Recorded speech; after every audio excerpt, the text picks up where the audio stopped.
Olá pessoal, eu sou Ana Nunes e a gente está aqui mais uma vez para falar da segunda parte da aula de fratura de membros superiores. Então, como foi proposto na primeira parte dessa aula, que vocês pudessem ler, analisar, observar o caso clínico que foi disponibilizado para vocês e responder as duas questões relacionadas a esse caso clínico no fórum, cujo fórum será dada a frequência de vocês na aula de hoje, certo? Então, vamos lá. Então, é um paciente de 65 anos, ou seja, paciente mais de 60 anos no Brasil é considerado idoso, com diagnóstico de osteopenia. A osteopenia nada mais é do que um estágio anterior, da osteoporose, caracterizada, por uma diminuição dessa calcificação óssea, não chega a ser considerada um estágio patológico, certo? Mas existe uma redução aí dessa calcificação óssea, comparada com indivíduos considerados com calcificação normal.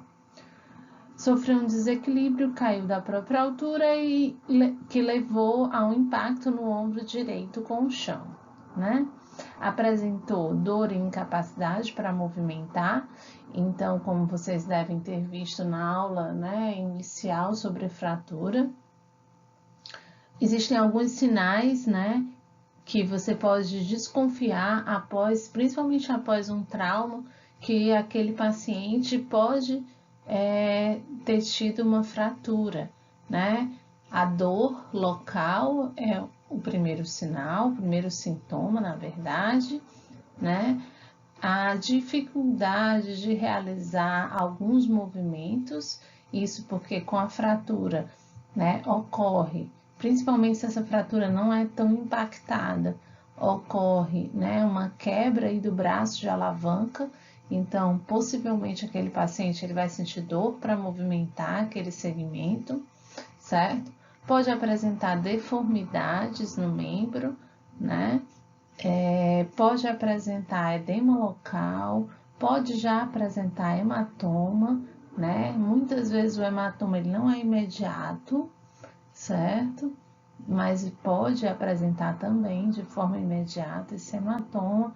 Então, são alguns dos sinais e sintomas que o paciente com fratura podem apresentar, tá certo? Então, a paciente ela foi conduzida para a urgência, onde foi detectada fratura no terço proximal do húmero em duas partes. A cabeça do húmero teve um deslocamento de 1,5 centímetros, Então, é considerado um deslocamento mínimo, um deslocamento menor do que 1 centímetro, Esse não foi considerado um deslocamento mínimo do fragmento. Então, diante do exposto, a conduta escolhida foi uma redução aberta, ou seja, cirúrgica, com colocação de placas de compressão e parafusos. E aí a primeira pergunta é, baseado nesse caso, justificar a escolha do tipo de fixação da fratura. Então, a gente tem três pontos a serem analisados aí.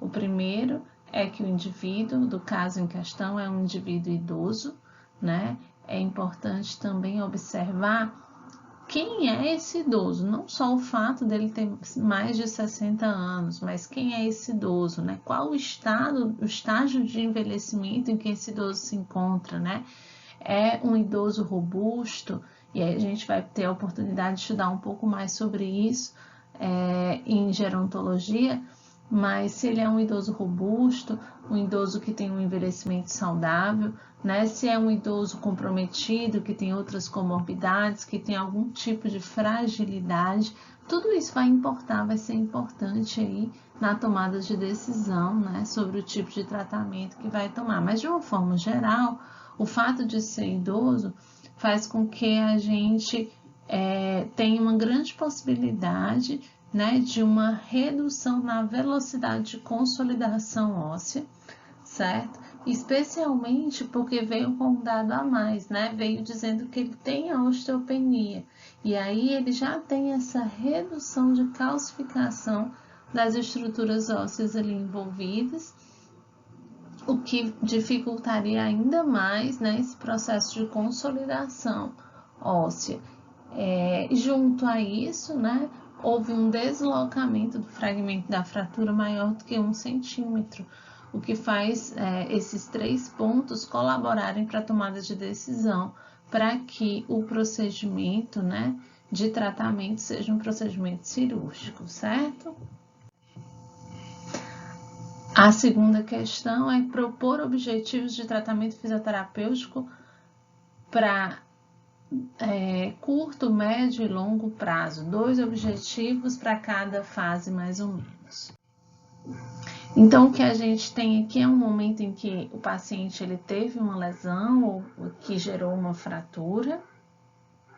Ele passou por um processo de imobilização, no caso dessa paciente foi uma imobilização aberta, né? E a gente sabe que com a colocação da placa do parafuso, esse paciente ele tem uma tendência a poder ser mobilizado mais precocemente ainda do que um paciente que tem um tratamento conservador, certo?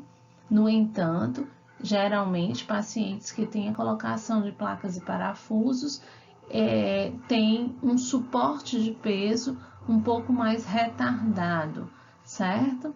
Então, isso principalmente quando são fraturas de membros inferiores, mas também deve ser respeitado para a colocação de carga em membros superiores, certo? Então, tudo tem vantagens, né? E tem também pontos que não são tão vantajosos assim. Então, numa linha do tempo que a gente tem, são os objetivos a curto prazo. Então, para a gente estabelecer esses objetivos a curto prazo, é importante considerar as queixas e as urgências do próprio paciente. Então, o que ele chegou relatando? Ele chegou relatando dor. Então, é importante considerar essa dor nesses objetivos a curto prazo, porque está incomodando o paciente, está alterando a qualidade de vida dele, né? Então, é importante considerar. Nos objetivos a médio prazo, a gente estabelece as etapas para que a gente possa atingir o objetivo maior, que seria o objetivo a longo prazo. E no objetivo a longo prazo, a gente deve considerar metas funcionais do paciente. Uma boa estratégia é a escala funcional específica, que eu até já falei em algum outro momento para vocês, onde a gente conversa com o paciente, pede para que ele assinale de 1 a 3 atividades que ele deixou de realizar por causa daquela condição que ele está acometido, no caso aqui é a fratura. E aí ele vai dizer que deixou de realizar alguma atividade e vai enumerar de 0 a 10, né, o quão difícil ou não consegue realizar aquela atividade. E aí a gente tem como tanto saber quais as atividades que ele não está conseguindo realizar e que ele gostaria de realizar, e a gente também tem como reavaliar ao longo desse processo terapêutico se esse grau de dificuldade para realizar a atividade está melhorando realmente com o nosso tratamento proposto. É importante lembrar que o processo de decisão ele é compartilhado, né? Então é o terapeuta, o fisioterapeuta e o paciente que devem opinar nesse processo de decisão compartilhado e deve ser baseado na avaliação dos aspectos biopsicossociais, né, no processo de avaliação desse paciente, onde o fisioterapeuta vai tirar esses dados que vão dar os subsídios para poder ele estabelecer esses objetivos e nas percepções do próprio paciente. Então, se a gente considerar a paciente em questão, a gente tem, por exemplo, objetivos a curto prazo, reduzir a dor e manter a mobilidade articular. Então, nessa fase inicial, é importante a gente lembrar que a gente não pode ter como objetivo ganhar amplitude de movimento, né? Ainda, o foco de fratura ainda está muito recente, né? Então, não se deve fazer grandes movimentos na região. Na verdade, essa é a fase onde a gente deve priorizar realmente a consolidação até a formação do calo ósseo. Então, a gente deve tentar manter essa mobilidade articular o máximo possível. E não só da articulação mais diretamente envolvida, como das outras articulações que também estão periféricas à região de fratura, tá certo? E reduzir a dor, porque foi realmente a queixa da paciente nesse caso clínico. E como objetivo a longo prazo, né, a gente pode colocar aqui de uma forma hipotética, né, que seria colocar roupas no varal e dirigir novamente. Então, se a gente faz, por exemplo, uma escala funcional específica com essa paciente, ela diz que o que ela não consegue realizar agora são essas duas atividades que ela gostaria de realizar e que ela tem um grau de dificuldade X, certo? Então, a gente utiliza essas duas atividades como meta final de tratamento dessa paciente, onde nosso grande objetivo é que ela finalize o tratamento fisioterapêutico realizando essas atividades. E no meio do caminho, a gente tem como que a gente vai conseguir chegar na realização dessas atividades, né? Existem vários objetivos nesse meio do caminho, né? Coloquei aqui 2 para exemplificar, mas, por exemplo, aumentar essa mobilidade articular, né? Aumentar a força muscular, né? Treinar um movimento funcional específico, por exemplo, seria uma outra forma também. Então, cada processo, né, cada etapa para chegar a esse objetivo maior, a gente pode propor aqui nesses objetivos a médio prazo.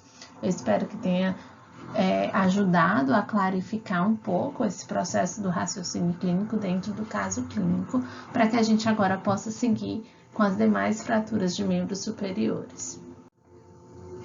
Seguindo aí numa linha descendente, como até já tinha falado em outro momento, né? A gente falou das fraturas de clavícula, falou das fraturas proximais de húmero e agora a gente vai falar da fratura de olecrano, né? Ou a fratura no cotovelo, por exemplo, pode ser chamada também. Então, essas fraturas elas podem ser intra ou extra-articulares e ainda elas podem ser com linhas de fraturas transversais, oblíquas ou cominutivas, que são classificações básicas de fraturas, né? Cominutiva, lembrando para vocês, quando ela tem 3 ou mais fragmentos, tá? Podendo ser também estáveis ou instáveis. Então, quando a separação entre os fragmentos não aumenta com a flexão de cotovelo até 90 graus, a gente chama de uma fratura estável, certo? Quando esses fragmentos se distanciam com a flexão de cotovelo, a gente chama de uma fratura instável, tá certo? O mecanismo de lesão pode ser um traumatismo direto, uma queda sobre a mão espalmada com o cotovelo fletido, levando a uma contração de tríceps, né? E até mesmo esse arrancamento, levando à fratura de olecrano, certo? O tratamento conservador, ele continua seguindo o mesmo padrão que a gente já falou. Então, inicialmente, se prioriza o alinhamento dos fragmentos ósseos e a estabilização. Essa estabilização, ela pode ser dada de forma conservadora ou cirúrgica, né? No caso aqui a gente está falando de tratamento conservador. O tempo esperado de imobilização pode ser até de 10 a 12 semanas, mas pode ser a partir de 2 semanas, né? Já pode ter, dependendo do tipo de fratura, se for uma fratura mais impactada, já pode, né, ser retirada a imobilização, então até 10 a 12 semanas, e o processo todo de reabilitação seria de 10 a 12 semanas. Então, aqui a gente tem, né, um exame radiológico mostrando uma fratura de olecrano, certo? Numa vista com o cotovelo estendido, uma vista mais anterior oblíqua, e uma segunda vista de perfil, onde a gente vê bem claramente a linha de fratura no olecrano. Aqui é uma figura esquemática mostrando a fossa cubital, né? Importante para a gente observar que por ali passa o nervo ulnar. Então, nesse tipo de fratura, é importante a gente verificar como que está a integridade desse nervo ulnar, né? Vocês lembram como a gente pode testar, né, a integridade do nervo ulnar, pedindo para o paciente fazer aquela flexão do quarto e quinto dedo, né? Como eu já mostrei anteriormente na aula, né? Um esqueminha de alguns gestos manuais que podem ajudar a gente a testar as estruturas neurais e ver a integridade aí desse percurso do estímulo neural para a contração muscular. Então, a imobilização, ela pode ser uma redução fechada com tala gessada para as fraturas mais estáveis, né? E esse cotovelo mantido por 90 graus, né? Por 2 a 4 semanas. Pode ser uma redução aberta com fixação interna. Pode ser utilizada placas, se a fratura for mais cominutiva, e parafusos ou bandas de tensão, que podem ser os próprios fios de Kirchner, que muito comumente eles fazem a amarração aí dos fragmentos ósseos, certo? Quando ocorre aquele arrancamento, né, aquela excisão, pode ser necessário fazer uma refixação do tríceps ali na região de olecrano, né? Então, aí tem que ser feita uma redução aberta para que possa ser reinserido aí o tríceps na região de olecrano. Então, aqui a gente tem, né, um exemplo, né? Acima a gente tem um exemplo da fixação, né, com os pinos e os fios de Kirchner, né, amarrando aí os fragmentos ósseos, certo?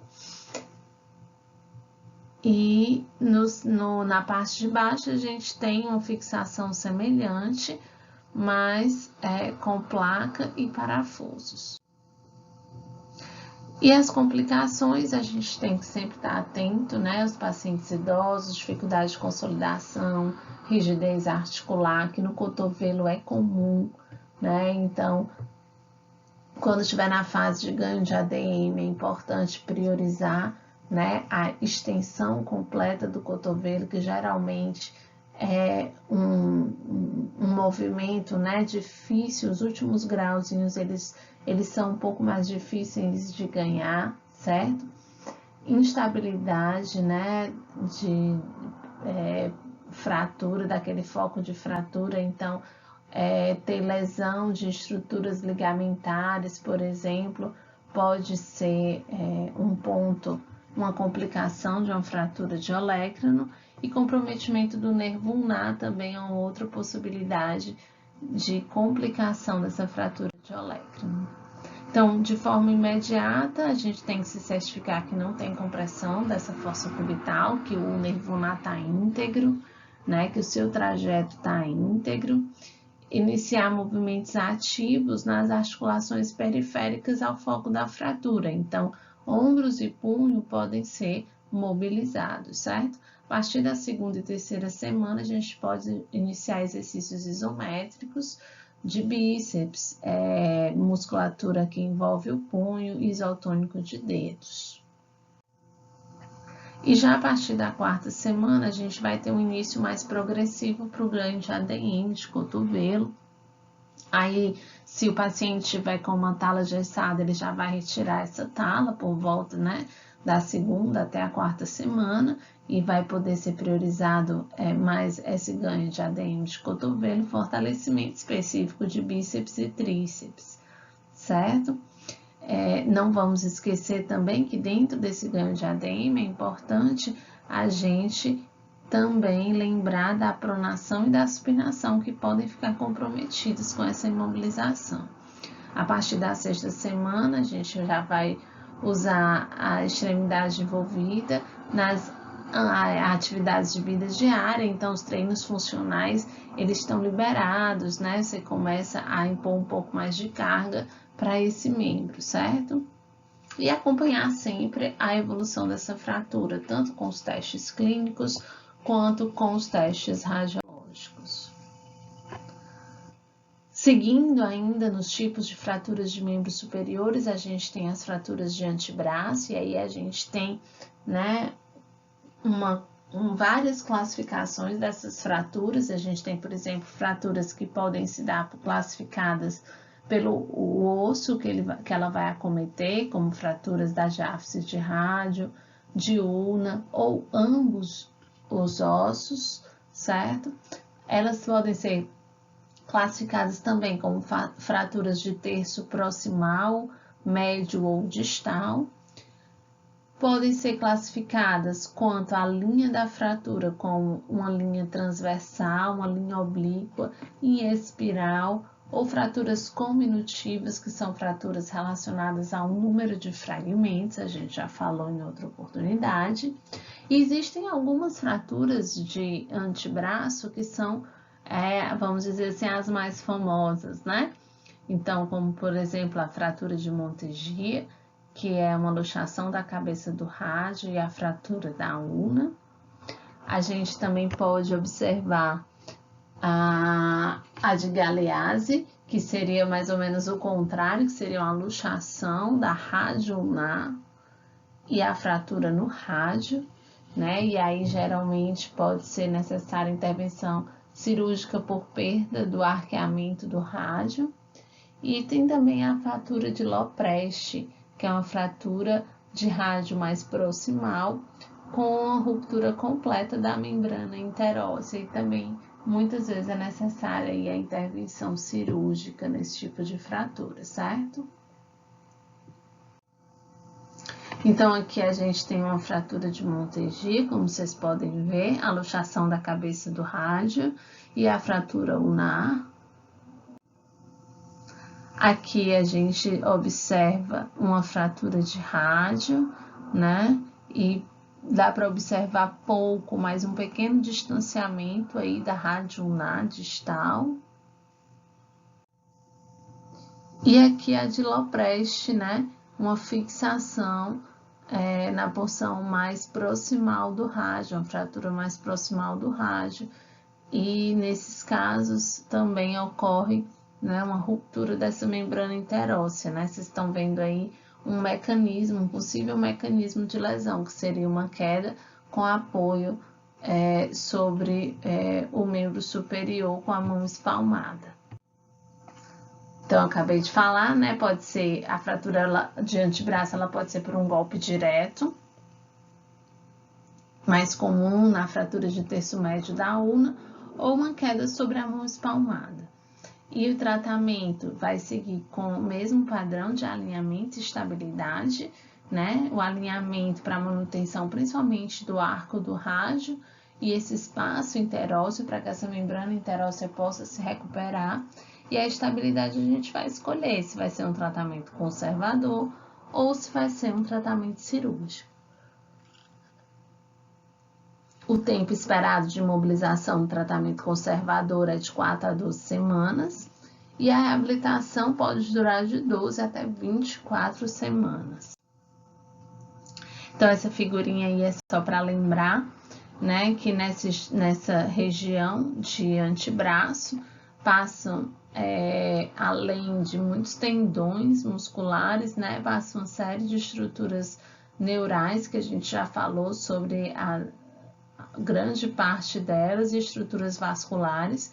Então, a gente também, né, deve atentar para a integridade dessas estruturas, fazer os testes, né, musculares para saber se existe condução do impulso neural aí para essa contração muscular, observar os sinais, por exemplo, de ruptura, né, vascular, especialmente temperatura da pele, né, a coloração da pele, certo? Então, são fatores importantes para a gente observar aí no antebraço do paciente. A imobilização pode se dar por tala gessada, para as fraturas, por exemplo, dos dois ossos ou somente da una, que demonstrem um padrão de estabilidade. A redução aberta com fixação interna, a fratura de rádio, por exemplo, geralmente é escolhida, né, para a manutenção dessa angulação do rádio, ou de ambos os ossos, ou fraturas com luxação, certo?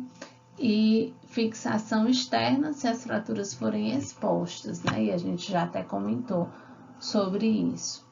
As complicações, mais uma vez, né? Observar os idosos, rigidez, dificuldade de consolidação, consolidações viciosas, quando esses fragmentos ósseos eles não foram bem posicionados e alinhados, isso pode acontecer. E é muito importante observar porque isso também pode alterar o braço de alavanca durante o movimento. Então, às vezes, quando ocorre uma consolidação viciosa, pode ser que a gente não consiga restabelecer, por exemplo, toda a amplitude de supinação do paciente, porque a consolidação do rádio aconteceu de uma forma diferente e não permite que ele rotacione sobre ele mesmo em toda a amplitude que ele tinha antes. Então, é importante, né, esse processo inicial de alinhamento das estruturas ósseas. E com o comprometimento do nervo interósseo posterior, que a gente tem que observar, né, fazendo o testezinho que vocês lembram, né, para os nervos interósseos posterior e anterior. Então, aqui a gente tem uma amostra, né, de uma fratura ulnar fixada com placa e parafusos. No tratamento imediato, tratamento fisioterapêutico imediato. Então, a gente pode priorizar exercícios de manutenção da amplitude de movimento de dedos e dos ombros, né, do paciente. Ter cuidado com as síndromes de compartimento, então, pequenas compressões neurais em vários pontos que podem gerar uma alteração da condução do estímulo neural, certo? Então, ter um pouco de cuidado com isso. Na segunda e na terceira semanas, acrescentar também ganho de ADM de punho e cotovelo, e aí já começa a inserir, né, um pouco mais próximo do foco de fratura, iniciar exercícios de fortalecimento de bíceps e tríceps. E já na quarta semana, o paciente vai poder ter ganho de amplitude completo, né? Não esquecer da pronida supinação, estou dando ênfase porque é comum, né, a gente deixar em segundo plano, só que elas influenciam os outros movimentos também mais amplos. O início progressivo de fortalecimento muscular e acompanhar a evolução sempre com testes clínicos e radiográficos.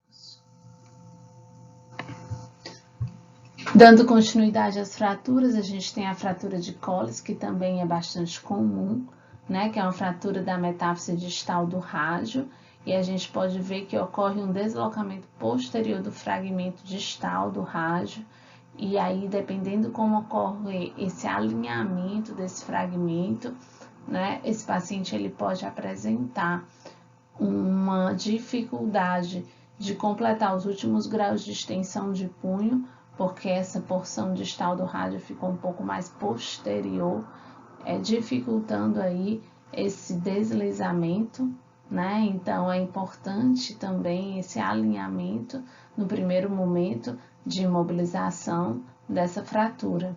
É comum na queda sobre a mão espalmada, né? E o tratamento segue também com alinhamento e estabilidade, tratamento conservador.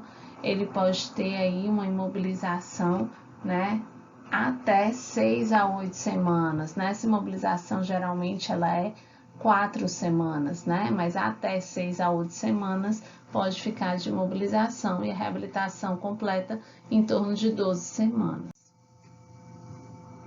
Então, a gente tem aqui, né, um raio-x mostrando, né, vocês podem ver aí na lâmina A, né, a porção distal do rádio com a fratura, né, e um pequeno desalinhamento, né, a gente vê aqui do lado direito da foto, certo?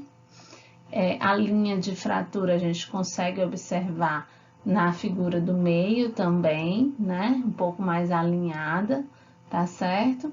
E a gente consegue observar em perfil também, na porção de perfil, essa linha de fratura, né, de uma forma mais discreta, mas também consegue observar.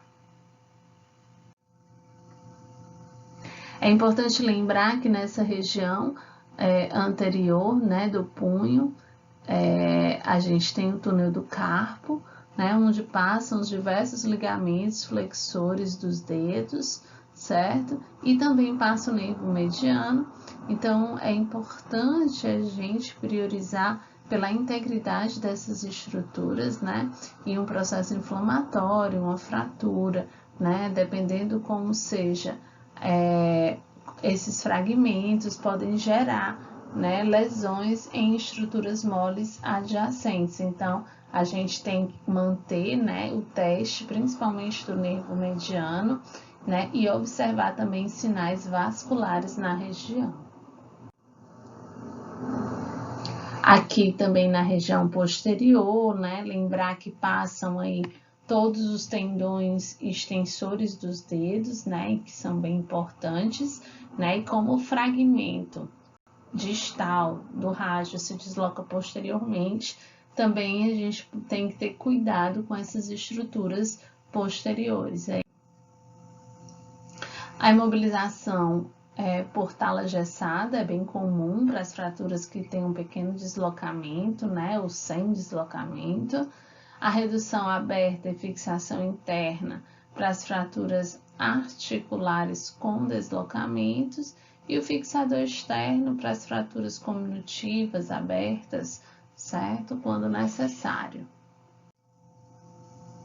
Lembrar sempre que os idosos eles devem ser analisados de uma forma mais cautelosa, né, devido à tendência maior a uma rigidez articular e também a uma diminuição no ritmo de consolidação, né,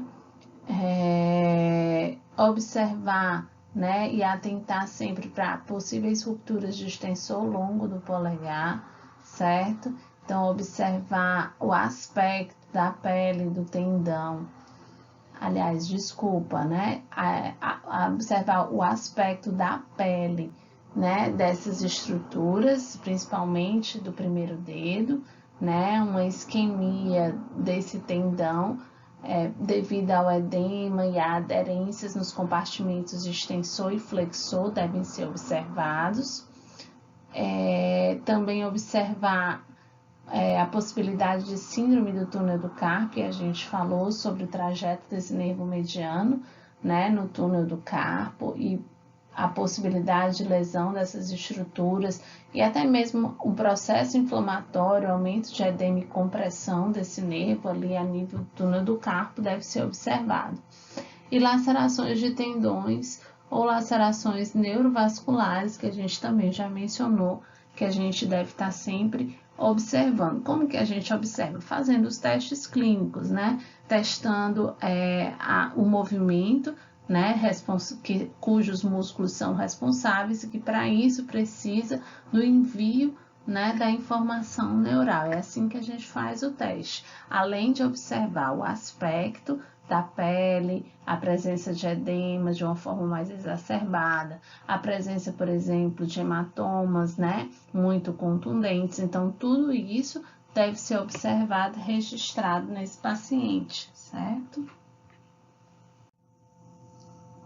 O tratamento imediato, a gente deve realizar movimentos ativos de dedos e ombros, né? Movimentar de forma cautelosa o cotovelo, né? Então, dentro, né, da possibilidade do paciente, certo? Exceto se o paciente tiver com um gesso longo, né? Se não tiver com gesso só de antebraço, tá? Mas já pode movimentar aí esse cotovelo, né, de uma forma mais cautelosa. Há uma atenção especial para a possibilidade de parestesias, e movimentação ativa de todos os dedos é indicada. Na segunda e na terceira semanas, a gente já deve iniciar exercícios isométricos para a musculatura intrínseca da mão, flexores e extensores de punho. E na quarta semana, aí a gente aumenta a ADM, lembrar dos desvios ulnar e radial, da prona e da supinação, né? Fortalecer essa musculatura, usar a famosa bolinha, né? Para trabalhar esses músculos, né? Internos, intrínsecos da mão, né? Usar massinha de modelar, né? Pedir para o paciente realizar em casa exercícios domiciliares é muito importante, além do treinamento de atividades manuais e funcionais, tá? Então, atividades como, por exemplo, segurar um copo pode ser uma referência, né, para um progresso funcional do paciente. A partir da sexta semana, pode começar já a fazer o exercício de cadeia cinética fechada, né, a botar um pouco mais de carga e sempre acompanhar com os testes clínicos e radiológicos. E por fim, a gente tem a fratura de escafoide, certo? Que elas podem ser fraturas estáveis ou instáveis, e aí é considerado deslocamento maior que 1 milímetro ou com angulação de escafoide semilunar maior do que 60 graus, são as fraturas instáveis, tá certo? Elas ocorrem geralmente quando ocorre uma queda sobre a mão espalmada, com o punho em extensão e com desvio radial, tá? Então, para fazer um tratamento conservador, a gente vai seguir o mesmo padrão do alinhamento e estabilidade, né? E a gente vai escolher se esse alinhamento e estabilidade vai ser feito de forma conservadora. Se for um tratamento conservador, a imobilização dura de 4 semanas a 12 meses, desculpa, né? Isso porque a gente tem que ter um certo cuidado com o escafoide, a gente vai já falar um pouco sobre ele, certo? E a reabilitação pode durar de 3 a 6 meses. Então, aqui a gente tem uma figura esquemática para a gente se situar, né? Vocês podem ver aí o osso escafoide ou navicular, aqui na região à direita, né, da mão, certo? E nas figuras abaixo, vocês podem ver, né, uma linha de fratura mais esbranquiçada, certo? No osso escafoide, que está à esquerda, por causa do posicionamento da mão, tá, gente? Né? Então, a linha de fratura, ela tá num componente um pouco mais esbranquiçado, certo? Que vocês podem observar aí. A imobilização, ela pode ser por gesso longo, com inclusão do polegar, com o punho em posição neutra, para as fraturas sem deslocamento ou minimamente deslocadas. Então, vocês podem observar a facilidade, né, de mobilidade desse foco de fratura.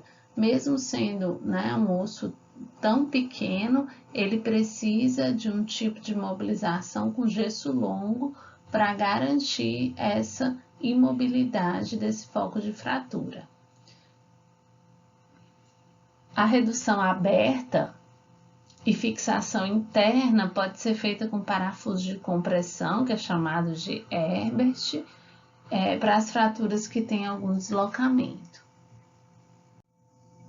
Um ponto importante a ser mencionado no escafoide,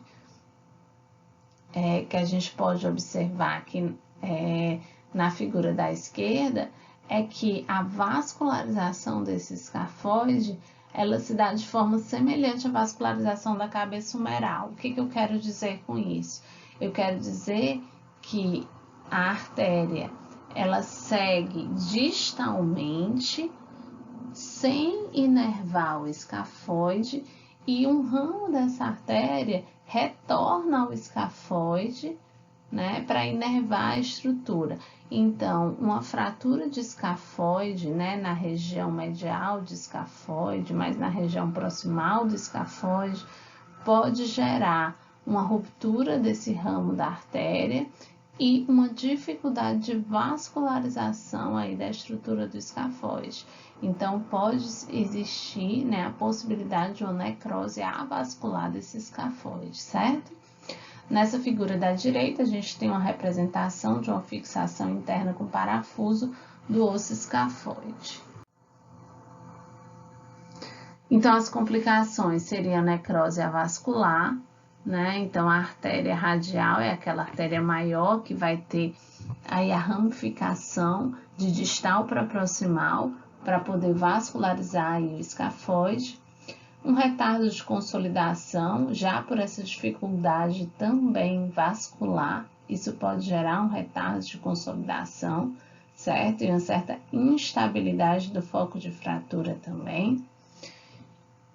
Realizar radiografia após 2 semanas, caso não mostre na radiografia inicial que existe fratura, ou uma tomografia computadorizada. Por quê? Porque a fratura de escafoide ela não é tão facilmente visualizada. Então, algumas vezes o paciente apresentou um trauma, ele tem a dor no local, faz o raio-x, não apresenta a fratura. E aí ele retorna ao médico, ao fisioterapeuta, relatando dor naquela região, mas não tem fratura, né? E muitas vezes se associa a outros fatores, mas pode ser que seja necessário um novo exame radiográfico, né? Ou uma tomografia computadorizada para a visualização aí da linha de fratura. O tratamento imediato pode ser realizado os movimentos ativos dos dedos, exceto do polegar, né? E do ombro, contração isométrica de tríceps, bíceps, de deltoide, né? Então, isometria dos músculos mais distais do foco da fratura podem ser feitos, como é possível que ele esteja com uma tala gessada longa, então os movimentos concêntricos já não poderão ser feitos. A partir da 4ª semana, já pode ter um início progressivo do fortalecimento da musculatura do ombro, e a partir da 6ª é possível retirar esse gesso longo e colocar um gesso curto e iniciar o ganho de amplitude de movimentos de cotovelo, fortalecimento da musculatura também que está envolvida aí em todo o membro superior. E geralmente a partir da 12ª semana, se pode retirar o gesso completamente e começar a realizar movimentos ativos de punho e iniciar as atividades funcionais, né, atividades manuais aí. E sempre acompanhar, né, com os testes clínicos e radiográficos para ter certeza da consolidação dessa estrutura.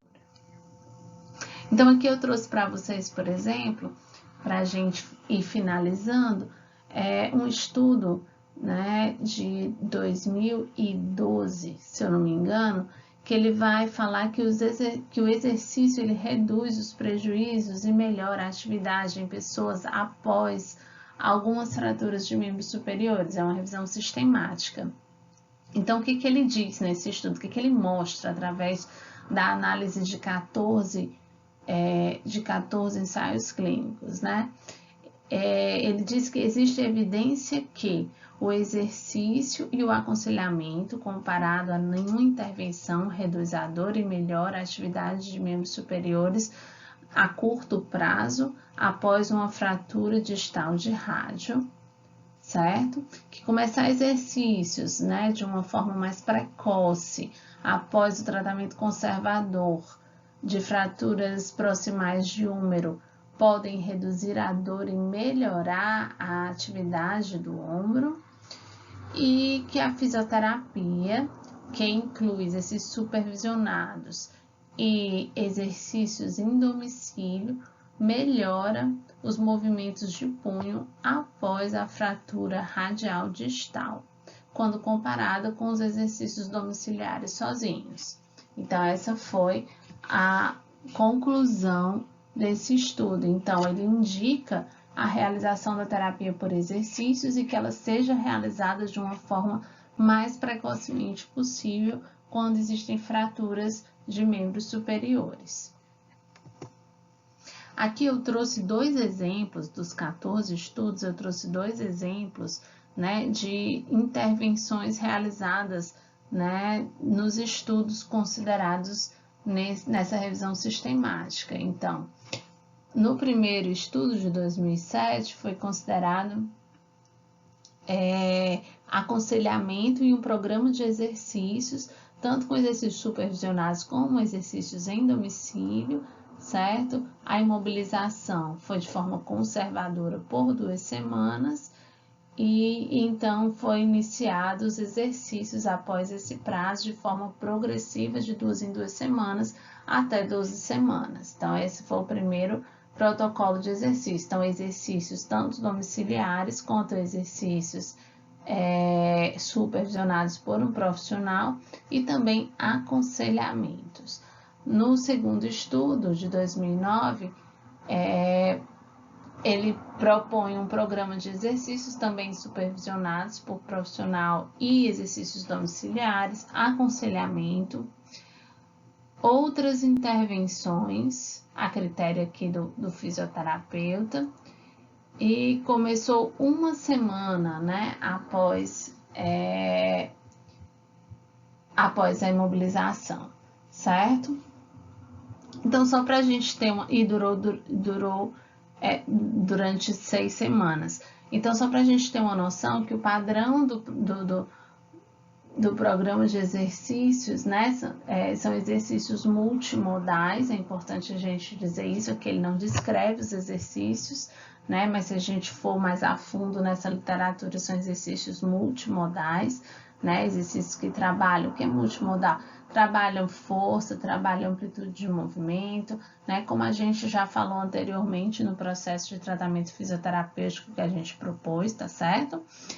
E somados ao aconselhamento e a importância desse conjunto da participação do paciente com os exercícios domiciliares juntos. Esse mesmo grupo de pesquisadores fez uma outra revisão sistemática mais recente, em 2017, e aqui ele diz o seguinte, olha o título que ele coloca, que programa de exercícios prescritos pode não ser efetivo para reduzir prejuízos e melhorar a atividade durante reabilitação de fratura de membros superiores. Então, é engraçado que o título desse segundo artigo dele contradiz o título do primeiro, e é muito interessante, o mesmo grupo que fez a revisão sistemática. E aí, por que ele disse isso?